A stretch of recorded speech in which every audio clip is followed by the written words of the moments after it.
भारतीय कांग्रेस कमेटी की राष्ट्रीय महासचिव हमारी प्रियंका गांधी वाड्रा आज प्रयागराज दौरे पर 11:30 बजे बमरौली एयरपोर्ट पर पार्टी कार्यकर्ताओं ने उनका स्वागत किया।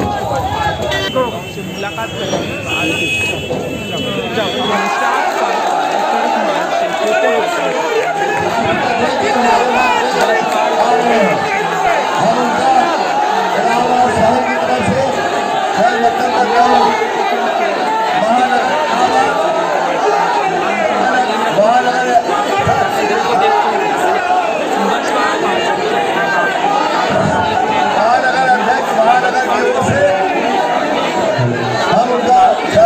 स्वागत करते हैं। हमारे राजेंद्र चौधरी साहब एमएलसी पूर्व कैबिनेट मंत्री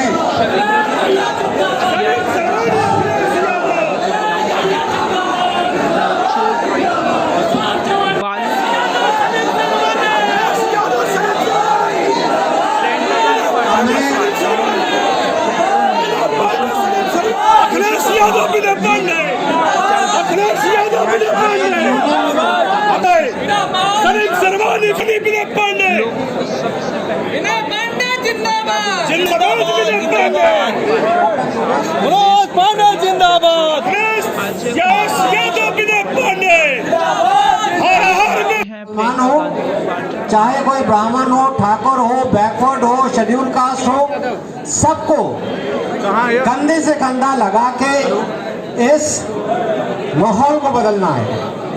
हमारा ये लड़ाई जो हमें अब आएगी 2022 में, ये सिर्फ अखिलेश जी को मुख्यमंत्री बनाने की लड़ाई नहीं है।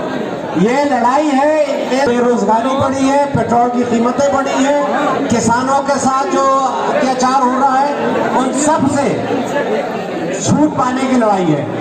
इसलिए मैं आपसे कहूंगा कि आइए हम लोग ये भूल जाएं कि हम यादव हैं, हम ब्राह्मण हैं, हम ठाकुर हैं, हम मुसलमान हैं। हम सिर्फ एक बात को याद रखें कि हम सब हिंदुस्तानी हैं। हमने अपनी पहली सांस अपने मुल्क में ली है, हम अपनी आखिरी सांस अपने मुल्क में लेंगे और भाई से भाई को गले लगा के हम इस लड़ाई को आगे बढ़ाएंगे।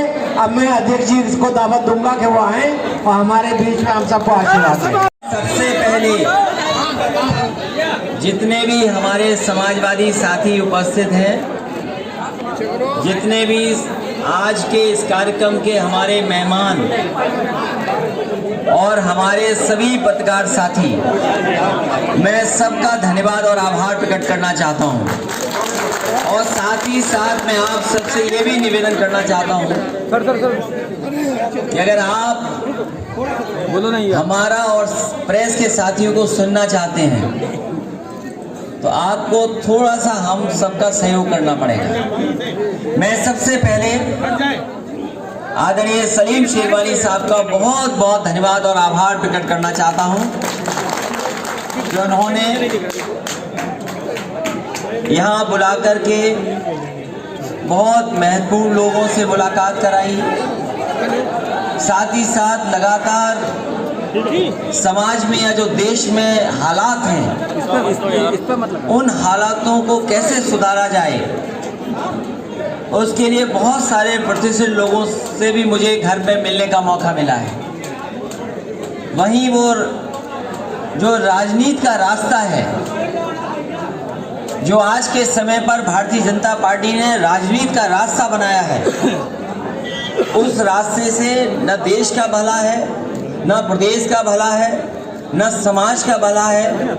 और अगर उसी रास्ते पर देश चलता रहा, उन्हीं विचारधाराओं को अगर मजबूत करते गई जनता, तो कहीं ना कहीं हमारे देश में नफरत की दीवार और बड़ी हो जाएगी। जहां नफरत फैलाई जा रही है, झूठ फैलाया जा रहा है, और कैसे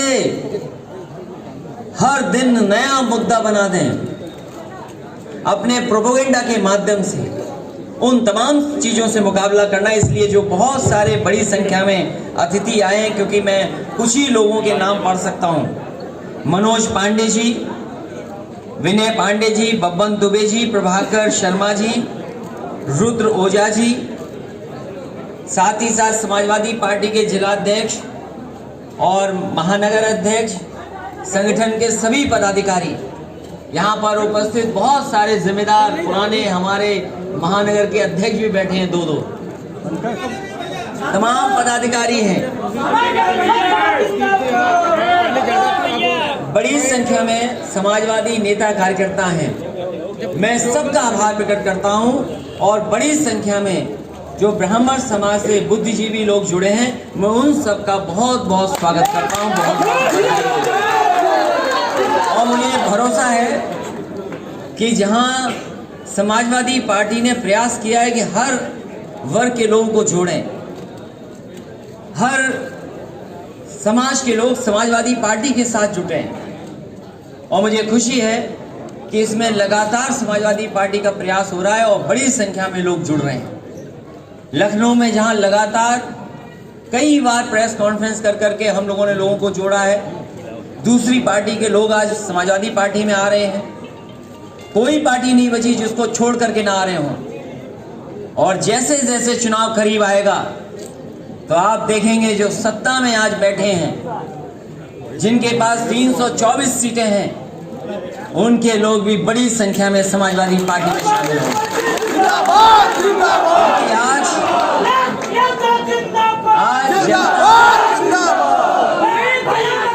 आज जनता समाजवादियों की तरफ देख रही है, और आज जब हम आप सब मिल रहे हैं, आज हम और आप जब एक, उन्होंने हमेशा जिंदगी भर अपने जीवन में पिछड़ों को हक कैसे मिले, उनके जो संविधान में अधिकार है वो कैसे उन तक पहुंचे, उसके लिए लगातार जीवन भर संघर्ष करते रहे। कई मौकों पर हमारी उनसे मुलाकात होती थी और वो ऐसे नेता थे, कभी सच बोलने में हिचकिचाते नहीं थे।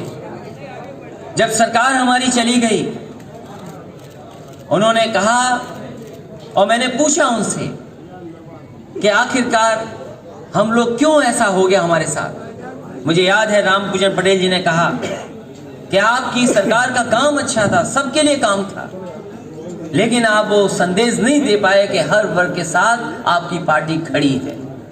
और शायद उसी की वजह से भारतीय जनता पार्टी को मौका मिला, जहां जातियों के बीच में भेदभाव पैदा किया और धर्म के आधार पर भी उन्होंने नफरत फैलाई। जहां रामपूजन पटेल जी को हम याद कर रहे हैं, उनके घर भी मुझे जाने का मौका मिलेगा, मैं जाऊंगा घर, श्रद्धांजलि दूंगा। लेकिन आज जितने इलाहाबाद के नेता हैं वो जानते होंगे कि उनके ना रहने से समाजवादी पार्टी को कितना बड़ी क्षति हो गई है और क्षति होने जा रही है। इसलिए हम दुखी भी हैं। सरकार का आखिरी बजट आज पेश हो गया, ये आखिरी बजट था। इसके बाद मुख्यमंत्री जी को चाहेंगे भी तो नहीं मिल सकता।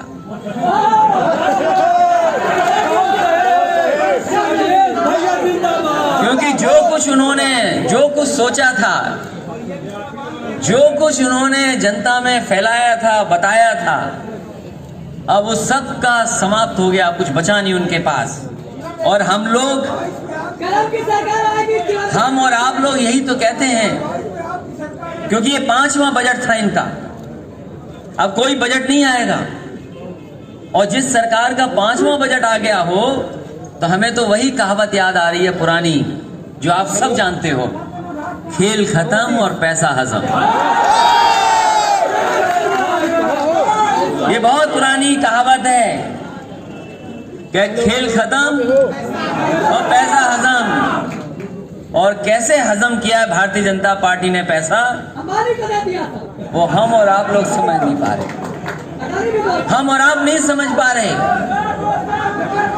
और जिस तरह के कानून लाए जा रहे हैं, हमें तो उम्मीद थी और पूरे उत्तर प्रदेश की जनता को उम्मीद थी इस बात की कि ये जो बजट आएगा, इसमें कहीं ना कहीं गरीब के लिए, किसान के लिए राहत पहुंचेगी।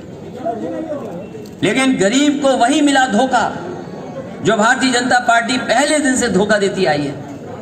और हमारे किसान भाई ये जान लें, ये भारतीय जनता पार्टी जब से आई है, ये हमारी आपकी नहीं है। भारतीय जनता पार्टी हमारे आपके लिए फैसला नहीं ले रही, ये केवल फैसला ले रही है उद्योगपतियों के लिए। ये तो तोचा नाम है जो हम और आप जानते हैं, लेकिन न जाने कितने छिपे हुए ऐसे नाम हैं जिनको सीधा सीधा लाभ पहुंचाया जा रहा है। 3 कानून जो आ गए हैं, केवल हम समाजवादी लोग विरोध नहीं कर रहे हैं, पूरे देश के किसान विरोध कर रहे हैं। और हम तो भारतीय जनता पार्टी से जानना चाहते हैं, जो कानून अगर किसान के लिए आप लाए हो और अगर किसान उन कानून को नहीं चाहते हैं, तो क्या जबरदस्ती है कि उनके ऊपर ऐसे कानून थोपे जाएं? और अगर हम पॉलिटिकल लोग उन बातों को उठाएं, कानूनों को, तो कहते हैं ये लोग राजनीति कर रहे हैं इसमें।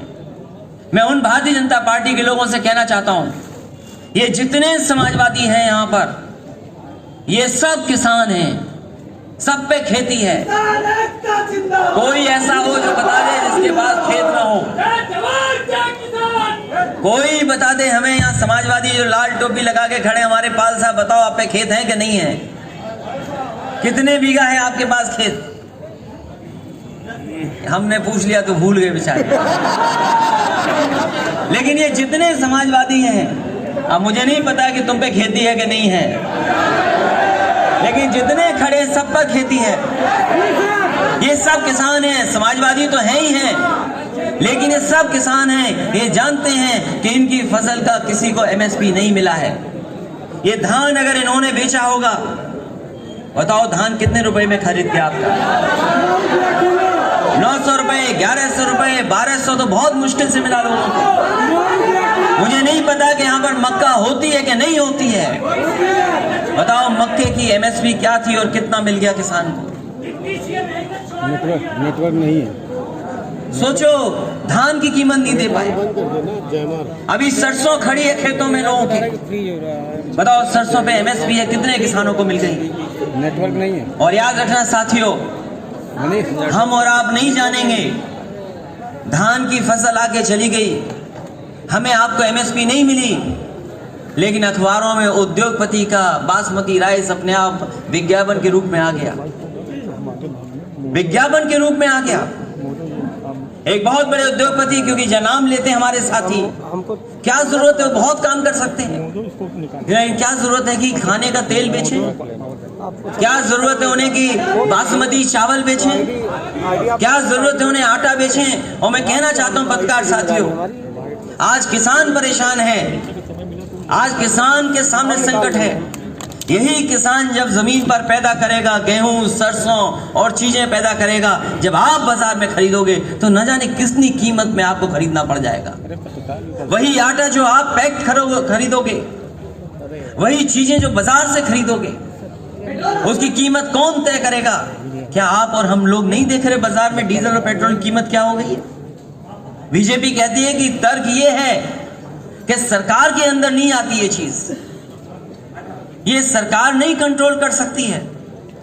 बीजेपी का ये तर्क है कि वो कंपनी है। तो वही तो हम और किसान और समाजवादी लोग कह रहे हैं कि आप किसानों को कंपनी के सामने छोड़ दोगे तो किसानों को एमएसपी कौन देगा? जब बीजेपी ये कहती है कि डीजल पेट्रोल उनके हाथ में नहीं है, वो कंपनियों के हाथ में, कंपनी तय करेंगी कितना महंगा बिकेगा नहीं बिकेगा। यही तो तर्क है भारतीय जनता पार्टी का कि डीजल पेट्रोल की कीमत हम इसलिए नहीं कम कर सकते क्योंकि वो कंपनियां हैं। तो कल को अगर हमारे किसान का सब कुछ खरीद लेंगी कंपनियां, तो उसका बाजार में भाव क्या होगा? इसलिए बाजार पर किसान को नहीं छोड़ा जा सकता। और इसलिए नहीं छोड़ा जा सकता क्योंकि बाजार तो उठता है बैठता है, कीमतें वहां बाजार तय करती है। हमारे किसान को अगर लाभ कोई पहुंचा सकता है तो सरकार पहुंचा सकती है। जब तक मंडियां नहीं होंगी तब तक हमारे किसानों को लाभ नहीं मिल सकता। और फिर एक सवाल तो इतना सा है कि जो मुनाफा हो रहा है वो जा कहां रहा है डीजल पेट्रोल का?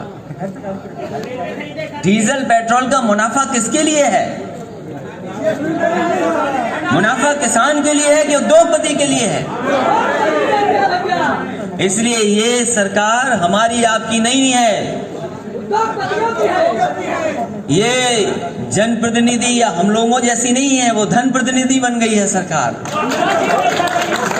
और फिर दिल्ली वाली सरकार तो बड़ी चीज बेच रही है, दिल्ली वाली सरकार तो बड़ी चीज बेच रही है।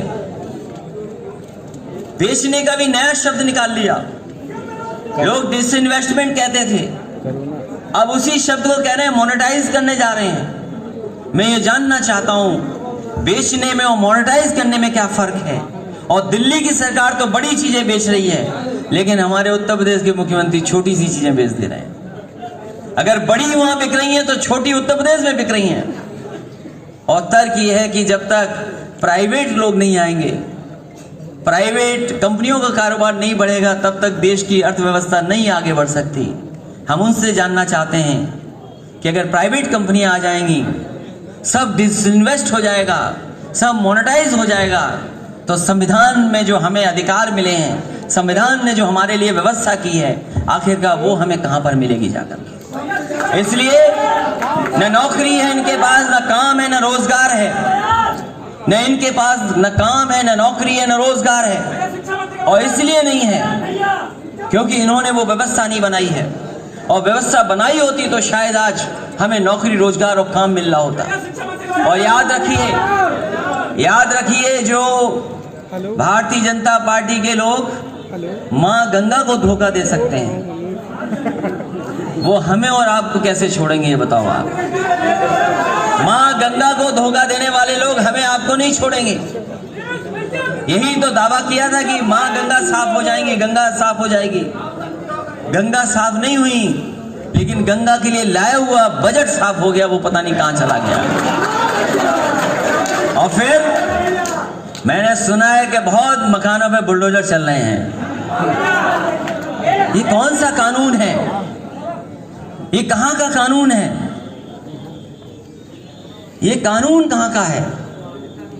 और यहां तो इलीगल हर चीज है। कौन सी चीज लीगल है बताओ हमें आप। और फिर अगर घर गिराना हो तो कोई कमी निकाल लो किसी की। ये ऐसी सरकार है जो न कानून की परवाह करती है, न किसी नियम की परवाह करती है, न किसी व्यवस्था की परवाह करती है। केवल ठोको नीति चलाती है, ठोको नीति के अलावा कोई नीति नहीं। चाहे जितनी भी संवैधानिक व्यवस्थाएं हों या जितने भी अपॉइंटमेंट हों, यही तो आरोप हम पे और आप पे लगता था कि एक ही तरह के लोगों को सब अपॉइंटमेंट मिल जाता है। हम उनसे जानना चाहते हैं, सरकार 4 साल से चला रहे हो, 4 साल से सरकार चला रहे हो, किसको मिल रहा है? ओबीसी सबको नहीं मिलेगा क्योंकि सरकार आपकी नहीं है। और फिर ओबीसी वालों नहीं जानते हैं कि जो ओबीसी के उन्हें स्टूल मिलता है।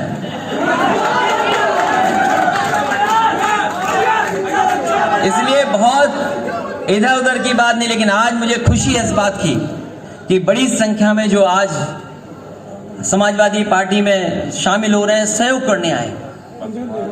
क्योंकि बिना इनके सहयोग के, मदद के, बहुत सी लड़ाई नहीं जीती जा सकती है। मुझे खुशी है इस बात की, मुझे खुशी है इस बात की, नेताजी और हम लोगों ने भगवान परशुराम जी के नाम पर छुट्टी की थी, लेकिन छुट्टी किसने खत्म कर दी? छुट्टी किसने खत्म कर दी? इसी तरह विश्वकर्मा समाज के दिन, विश्वकर्मा जयंती के दिन छुट्टी होती थी, वो सम्मान दिया था हम लोगों ने, किसने छुट्टी खत्म कर दी? और हमारे जो मुख्यमंत्री जी हैं, इधर वो पेपर फ्री कर रहे हैं, पेपर फ्री। आजकल उन्होंने बजट जो पेश किया है वो पेपर फ्री, वो समझ ही नहीं पा रहे हैं। और मैंने कई मौकों पर कहा, अगर वो समझते होते कि लैपटॉप कैसे चलता तो शायद वो लैपटॉप बांट रहे होते। वो जो आज पेपर फ्री कह रहे हैं कि बजट हमारा पेपर फ्री है, ये पेपर फ्री नहीं, उत्तर प्रदेश की जनता योगी फ्री चाहती है उत्तर प्रदेश में। और हमारे लोग तो जानते होंगे, अब लोग पलटना चाहते हैं सरकार को, नई सरकार बनाना चाहते हैं। और नई सरकार ऐसी जो विकास के रास्ते पर जाए, जो खुशहाली के रास्ते पर जाए, जो सभी लोगों को साथ लेकर के जाए, जो सबके लिए काम करे और जो सबके लिए भरोसे की बात कहे, ऐसी सरकार चाहते हैं। और इतना भेदभाव, हमारे साथी ने ठीक कहा कि निषाद समाज के और मल्लाह समाज के लोगों की नाव तोड़ दी। उसकी अगर किसी ने आवाज उठाई थी तो सबसे पहले समाजवादी पार्टी ने उठाई। उनकी नाव नहीं तोड़ी थी ये सरकार, बीजेपी ने उनकी नाव नहीं तोड़ी थी। उनके पेट पे रोजी रोटी पर को खत्म करने का काम किया था। और मुझे खुशी है इस बात की कि समाजवादी पार्टी के नेता कार्यकर्ता सबसे पहले उनके बीच पहुंचे थे और जो कुछ मदद कर सकते थे की थी उन्होंने मदद भी की कि जो नाव है टूट गई है उसकी कैसे मदद हो वो भी की, जिनकी चोट लगी उनकी भी मदद की। और हम अपने निषाद समाज के जिन लोगों की नाव टूटी है हम उन्हें भरोसा दिलाते हैं कि समाजवादी पार्टी की सरकार थी तो समाजवादी पेंशन भी मिलती थी, लैपटॉप भी मिलता था। और एक बार हमें तांगा वाला मिल गया लखनऊ में, हमने उसका तांगा पुराना देखा, हमने तांगा दे दिया उसको नया सरकार से। इसलिए हम उन्हें बताना चाहते हैं जिन लोगों ने नाव तोड़ी है इनको हटाइए सरकार से और समाजवादी सरकार बनेगी तो नई नाव फ्री सरकार की तरफ से देने का काम समाजवादी। और केवल समाजवादी पेंशन, लैपटॉप और ये सुविधाएं नहीं दी, हमारे ये पुलिस के लोग थे आउट ऑफ कितना प्रमोशन की दिया, ये हमारे पुलिस के लोग हैं सबसे ज्यादा प्रमोशन दिया। और न जाने कैसे चलते थे ये लोग, 100 नंबर वाली गाड़ी भी समाजवादियों ने दी थी और अब तो 100 नंबर भी खराब कर दिया इन्होंने। कोई ठीक करेगा तो समाजवादी लोग करेंगे। इसलिए आज तो ये छोटा कार्यक्रम है और केवल मिलने का कार्यक्रम था, छोटा कार्यक्रम था, मिलने का कार्यक्रम था और प्रेस से बातचीत का कार्यक्रम था। मैं प्रेस के लोगों से धन्यवाद देना चाहता हूं और जो असुविधा हुई होगी अगली बार असुविधा नहीं होगी और सरकार बनेगी तो बिल्कुल असुविधा नहीं होगी किसी तरह की। जो सवाल एक दो सवाल पूछोगे तो मैं जवाब दे दूंगा। मैं इसी के साथ जहां मनोज पांडे जी, विनय पांडे जी, बब्बू दुबे जी, प्रभाकर शर्मा जी, रुद्र ओझा जी आए हैं, वहीं विक्की साहू जी और विजेंद्र पांडे जी का भी मैं बहुत बहुत स्वागत करता हूं, बधाई देता हूं। साथ ही साथ जितने हमारे समाजवादी साथी हैं वहीं खड़े रहिए। मैं देख रहा हूं बहुत सारा उपहार लेके आए हैं, साइकिल लाए हैं, गणेश भगवान लाए हैं, हमारे कृष्ण भगवान और ये हल भी है, गधा भी लाए, वहीं खड़े रहना।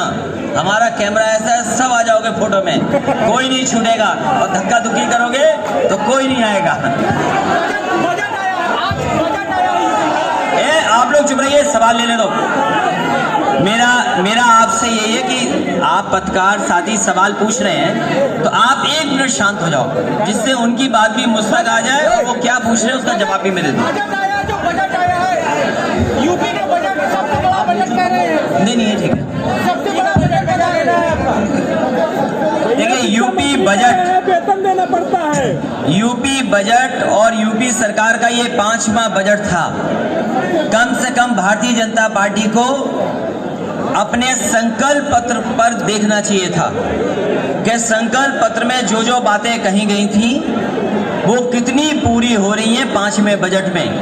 जब आप संकल्प पत्र उठा करके देखेंगे तो पाएंगे कि भारतीय जनता पार्टी ने संकल्प पत्र पूरा नहीं किया बल्कि पुराना काम समाजवादी पार्टी का जो था उसका शिलान्यास किया, समाजवादी काम का उद्घाटन किया, समाजवादी सरकार में जो MOU थे उन MOU का MOU किया। कम से कम बजट में तो ये बताते कि 5 लाख करोड़ के लगभग का आपने MOU किया, वो जमीन पर कितना उतरा है, आपने इंफ्रास्ट्रक्चर में क्या दिया है, क्या गंगा एक्सप्रेस आपका है, ये जो एक्सप्रेस वे बन रहे हैं उत्तर प्रदेश में क्या आपके घोषणा पत्र में थे? ये सभी दूसरी सरकारों के काम थे जो अभी भी आपने पूरे नहीं किए। समाजवादी सरकार में 22 महीने में एक्सप्रेस वे 302 किलोमीटर का बन के खड़ा हो गया था। जो समाजवादी पार्टी ने पूर्वांचल की खुशहाली के लिए, पूर्वांचल को विकास से जोड़ने के लिए समाजवादी पूर्वांचल एक्सप्रेस वे दिया था और 4 साल पूरे हो गए, उसके बावजूद भी एक्सप्रेस वे पूरा नहीं हुआ। और समाजवादी सरकार ने जब उद्घाटन हुआ था तो हमारे नौजवान जानते होंगे मिराज और सुकोई उस सड़क पर उतार दिए थे। आने वाले समय में समाजवादी पूर्वांचल एक्सप्रेस वे बनेगा तो उस पे उसी तरीके से समाजवादी लोग हवाई जहाज उतार कर उसका उद्घाटन करेंगे। पंचायत चुनाव और मैं ये कहना चाहता हूँ पत्रकार नमस्कार साथियों, बहुत अच्छा सवाल पूछा है। बेरोजगारी, इन नौजवानों पे न काम है, न रोजगार है, और ना ही किसी तरीके से इनका भविष्य कैसे बेहतर हो। मैं समझता हूँ दुनिया में सबसे ज्यादा नौजवान अगर कहीं है तो भारत में है, और अगर भारत में सबसे कम उम्र के कोई लोग हैं तो वो उत्तर प्रदेश में है, और इनके भविष्य के साथ खिलवाड़ हो रही है। हमारे जहां किसान के भविष्य के साथ खिलवाड़ है, वहीं भारतीय जनता पार्टी ने प्रोपोगेंडा के माध्यम से, झूठ के माध्यम से, नफरत के माध्यम से और जो जातियों में खाई पैदा कर करके समाज को बांटने का काम किया, जिससे नौजवान नौकरी और रोजगार की तरफ न देखें।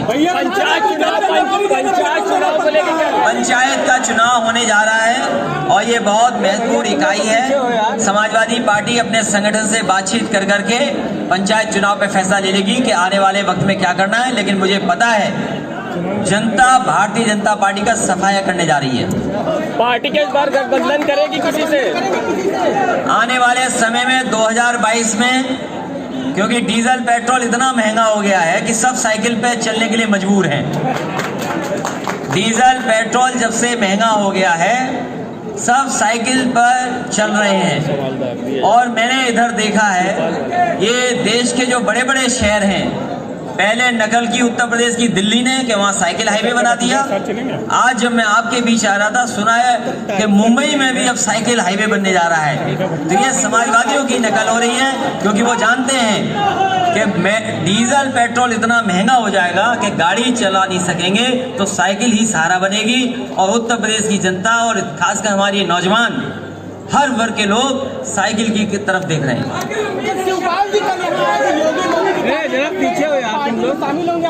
समाजवादी पार्टी का दरवाजा हर छोटे दल के लिए खुला हुआ है। कोई भी दल है, सब दलों के लिए गुंजाइश रखेंगे।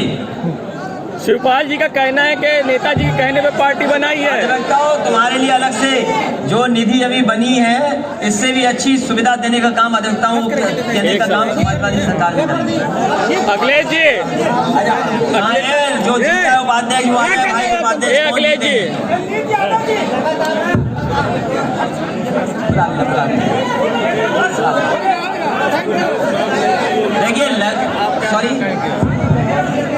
देखिए ये पीछे सरकार का ये तर्क कि वो कंपनी है जो डीजल पेट्रोल की कीमतें बढ़ा रही हैं।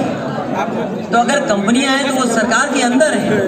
अगर सरकार चाहे तो आज भी डीजल पेट्रोल सस्ता हो सकता है, लेकिन सरकार की नीयत नहीं है, क्योंकि डीजल पेट्रोल से जो पैसा कमाया जा रहा है, जो मुनाफा इन कंपनियों को हो रहा है, वो पैसे का इस्तेमाल आखिरकार सरकार कहाँ कर रही है? वो कहीं ना कहीं इस पैसे का इस्तेमाल उद्योगपतियों की मदद करने के लिए कर रही है। शिवपाल जी का कहना है, मैं मान सिंह यादव जी को बधाई देता हूँ। इनसे इनके साथ साथ ये रहे हैं जिन्होंने ईमानदारी से और पूरी निष्ठा से समाजवादी पार्टी के प्रत्याशियों की मदद की है। मैं उन सभी साथियों का बहुत बहुत धन्यवाद और आभार, बहुत धन्यवाद प्रेस के लोगों का, और जो आज पार्टी में शामिल हो रहे हैं, आशीर्वाद देने आए, उन सबका धन्यवाद। नौजवान साथियों, ये छोटा कार्यक्रम है, लेकिन चुनाव शुरू होने आ रहा है, बड़े कार्यक्रम को बहुत बहुत बधाई।